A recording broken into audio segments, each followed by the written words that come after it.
Bersama saya sekarang ada Pak Gibran, pemilik lahan ini di Pasir Mukti, Pak ya. Ngomong-ngomong Pak, ini sebenarnya targetnya apa? Saya untuk ekspor Pak, khusus ekspor, untuk ekspor. Jadi saya tanam ubi ini memang tujuannya untuk market ekspor.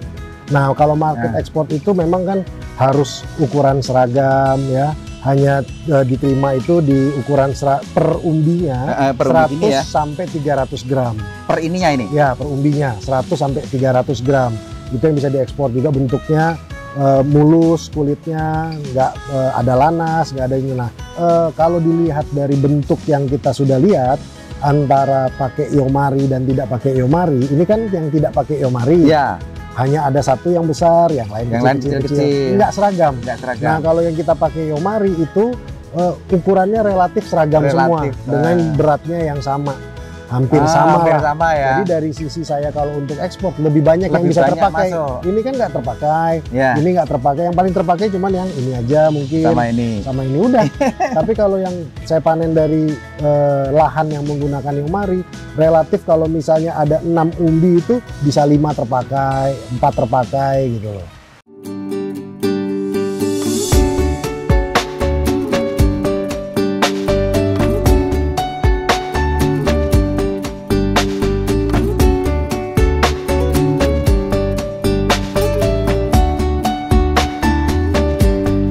Oke, sore ini nggak sengaja saya ketemu anak-anak muda ini ya, ketika berkunjung di Pasir Mukti. Ternyata anak-anak muda ini adalah beberapa kelompok. Ada berapa teman tadi? Bertiga ya. Bertiga ya. Iya. Bertiga ini seorang eksportir. Ya kebetulan ngekspor ubi madu ya. Iya, ubi jalar. Ubi madu, ubi jalar ya. Gimana bisa kenal Pak Gibran ini?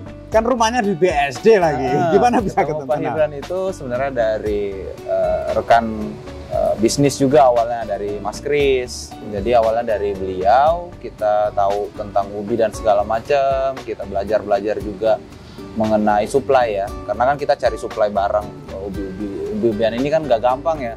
Karena kalau dari petani saja itu nggak bakalan cukup, dan mereka juga masih buta dengan namanya spesifikasi ekspor. Untuk saat ini permintaannya sebenarnya itu per minggu itu bisa 2 kontainer 40 feet. Kalau barangnya ada. Barangnya ada. Kalau barangnya ada. Itu. Ubi yang sudah kita cobakan pakai YGO gimana? Kesan?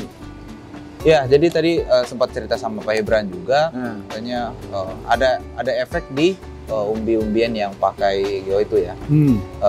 Itu efeknya dia dalam satu tangkai itu tumbuhnya sama, besarnya sama. Jadi itu TO spesifikasinya itu bisa masuk lebih banyak ke spesifikasi ekspor dibandingkan kalau nggak pakai itu banyak yang reject. Ditambah dengan lanas itu di pasar pun nggak ada yang ambil soalnya.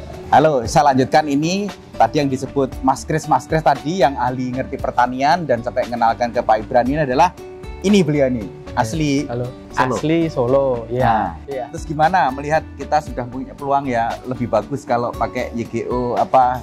Ya, saya rasa mungkin kedepannya bisa menjadi salah satu SOP dari petani mungkin yang mau bermitra dengan kita untuk produksi ubi kualitas ekspor ya. Bisa menggunakan produk dari Iomari seperti itu. Jadi nanti kita kalau sambungkan dengan beberapa bumdes ini, Mas Kris, ya, siap dukung ya? Boleh, siap. Wah, terima kasih banyak ini Mas Kris, waktunya sudah saya culik sebentar karena udah mau jalan ini sebenarnya.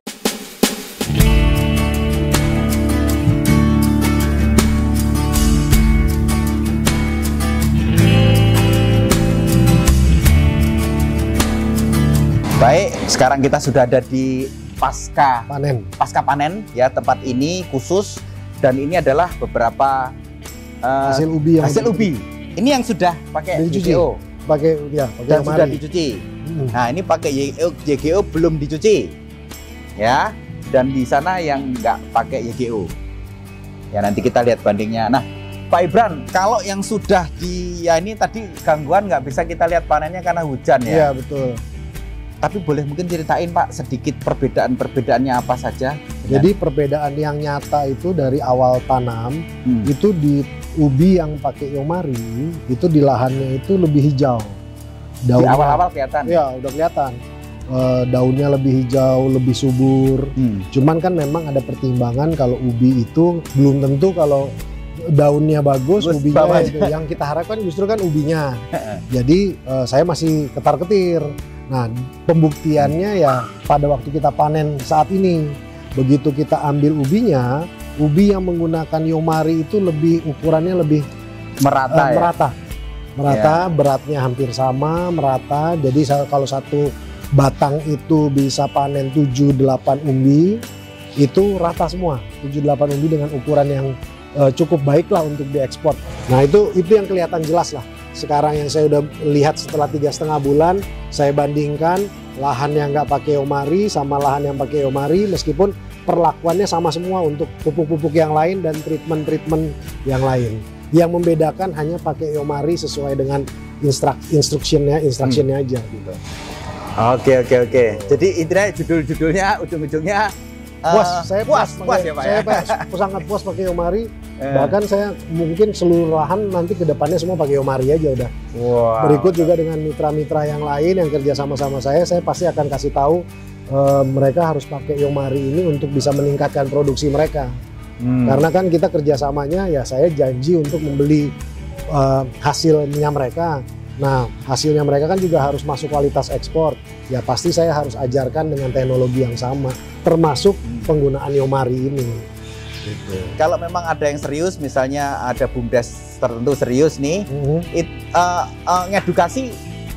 Jadi boleh. Jadi saya memang lebih menyarankan mereka langsung lihat ke lapangan, ke tempat saya untuk melihat cara tanam yang baik, lalu terus kemudian nanti penggunaan pupuknya apa saja, termasuk bagaimana cara menggunakan Yomari tersebut. Mereka langsung bisa ngelihat gitu loh. Ini loh yang pakai Yomari. Sekarang bandingkan sama tempat lain yang nggak pakai Yomari. Toh mereka kan juga petani-petani juga, jadi sudah pernah melihat lah. Nah, demikian sore ini. Terima kasih banyak Pak Ibran untuk waktunya. Untuk udah diantar ke lahan segala. Basah-basahan lagi ya. Waduh, itu udah. Dan tadi saya bersyukur ya pas yang bantu impor anak-anak muda itu pas ketemu lagi ngumpul di sini. Ada 3 orang ya tadi ya. Anak-anak muda semua. Salah satunya udah kita wawancari tadi. Ya, terima kasih banyak Pak. Sampai ketemu dan semoga kerjasama ini segera direalisasikan. Ya, sampai jumpa di video berikutnya. Terima kasih.